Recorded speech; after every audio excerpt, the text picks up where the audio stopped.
Shehzadi हो. Aimen Shehzadi. Huge round of applause for Aimen Shehzadi.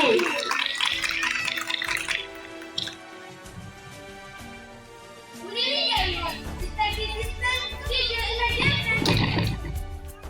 We had a very special invitation to history of Independence Day on 14 August 1947.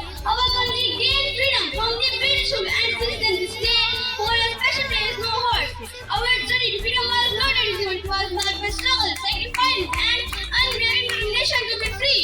It is like our journey to Islam, Alama Muhammad Qal, Yahweh the Quran, and many others until the Lord.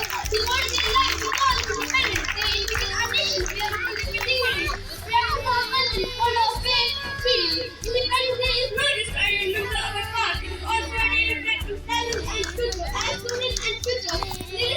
Disconnected. And celebrate Independence Day.